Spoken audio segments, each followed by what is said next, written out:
Hey there. We are back in the Third Ward, but this time we're meeting at the historical Buffalo Soldier Museum.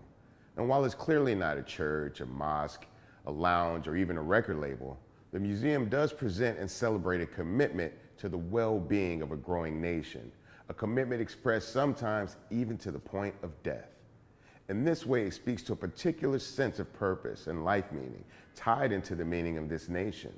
And as is often the case, leaving behind the politics, the effort to find life meaningful is captured through cultural expression, like song perhaps. And in this space, just like Sugar Hill from the first session, it gives us a way of pushing the point, the making of meaning, the shaping of life's importance, and it's found in and represented by sites and activities beyond the obvious. Let's try to keep all these different things in mind as we push forward into our discussion today about hip-hop culture's effort to make life meaningful, to help humans make their life meaningful. The overlap between about what religion seeks to accomplish and what hip-hop seeks to accomplish will slowly begin to emerge as we go through this session. Now, there's more to hip-hop culture than typical depictions would suggest. It's a very deep and rich form of cultural expression that does some pretty heavy work. Now, just to recap a bit, today we're talking about how hip-hop culture seeks to help humans make their life meaningful. Now, in my group work as well as my solo efforts, we've worked very hard to try to do this within the confines of UGK as well as BUN as a solo artist. And one of the songs that we took great pains to go through this about was the song High Life.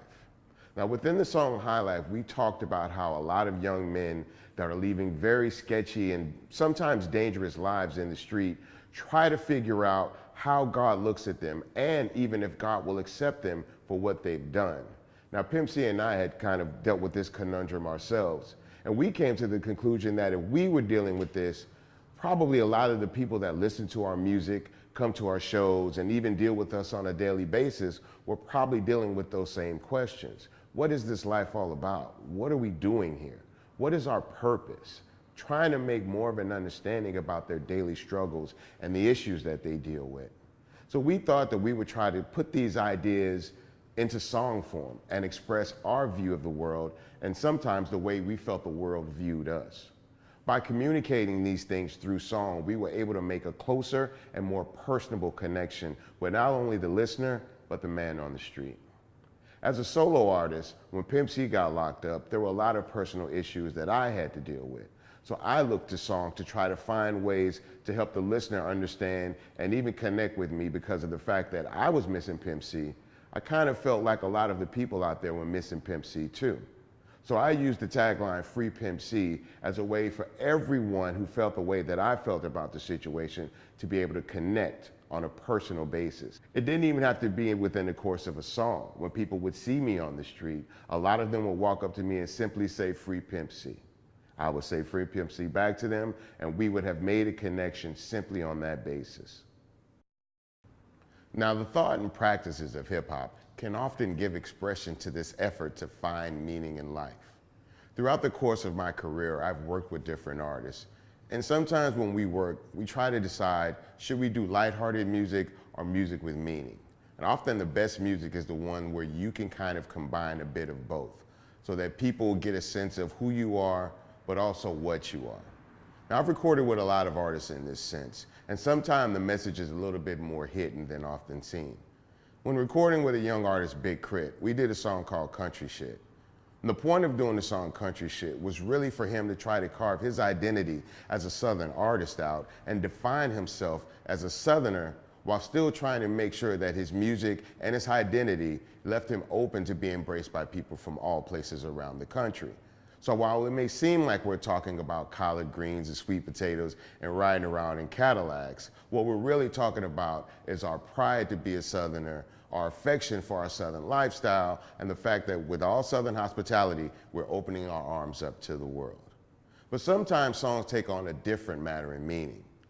Often in the inner cities of America, young people of color are starting to feel more and more paranoid about their surroundings and the people in their surroundings. Now, initially, it was about the idea of the police following and keeping their eye on you. Then there was the concept of the government, AKA Big Brother, keeping his eye on you as well. So for a lot of young men in the inner city, There's a theory that you should keep to yourself and your surroundings and don't talk to strangers. And we did a song called Strangers to talk about this type of thing. The way that some people feel they have to move and maneuver within their surroundings just to stay alive. The fact that they have to mute themselves to people and not even communicate with people in their surroundings speaks to the conditions of the surroundings themselves. A lot of people walk around the inner cities of America with this mentality of not talking to strangers, keeping to yourself, and that's the way you stay alive, by being quiet. And we talked about that on the song Strangers. Now, one more example of trying to find life's meaning through music and song would be the song How Long Will It Last by UGK featuring Charlie Wilson of the Gap Band. We wanted to delve deep into the mind of the individual that actually lives his life day to day trying to find something better. Sometimes he's not doing the right thing in order to find the right way. And this is the conundrum that young people find themselves in every day. And we sought to communicate that through music. Bringing in an individual like Charlie Wilson from the esteemed R&B group, the Gap Band, helped to bring more depth and meaning into the song, as many people know that Charlie Wilson has also had his share of struggles as well. Combining his struggle and insight with ours through this song helped us to bring a lot of people a little bit more in touch with the reality of everyday action, sometimes having consequences that many of us aren't prepared for. Like them, we have done things that maybe we weren't proud of, and we were wondering how a higher power may be looking down upon us. And you never know exactly where you might get caught in the midst of doing these things. So it's important that in the midst of even being in the most seediest, dangerous places, and even in the midst of criminal element, people are still out there wanting glory from God. Dance often expresses the importance and value of the human body. Black, brown, yellow, and white bodies using their physical form to distort themselves to music, or sometimes to just hand claps, in a way that gives them empowerment as opposed to despisement. For many years, people of color have been left to feel inferior, especially in the physical form. Dance for many years has been a way for people to reclaim their bodies and reclaim their physical form. And it's the art that provides images that speak to a human desire for connection as well as beauty. Now, rap speaks words of challenge and comfort and is meant to help people find this value in life. One example that people might not even recognize would be the song and the dance, Do the Dougie. Now, for a lot of people, it may just seem like a silly dance that people do in the club. But to me, this represents exactly what we're talking about here. Now, when we talk about doing the dance, the Dougie in question happens to be hip-hop legend Dougie Fresh. Now, Dougie Fresh is often described as hip-hop's greatest entertainer. The reason he's described as such is because Dougie Fresh has always been one of the best dancers in hip-hop culture. But it also gets deeper than that.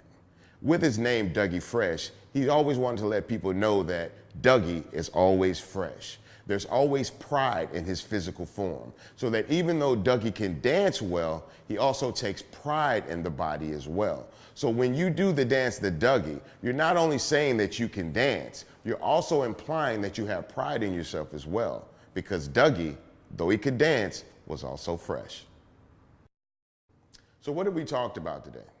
Well, we've talked about how hip-hop culture and religion connect in very important ways. We've talked about how they do similar work by helping humans wrestle with important life questions. We've talked about how there's overlap or commonalities between the two, hip-hop culture and religion. Now, you may want a bit more information on hip-hop's making of life's meaning, and if so, that's cool. That's what the bonus reel is for. Take the time, check out the reel, do the readings, which is important, and listen to what the teaching assistants have to say as well. These guys have some great insight. Now, once you're done reading and checking out the bonus reel, Professor Penn is going to tell you more about how traditional forms of religion work to foster life's meanings.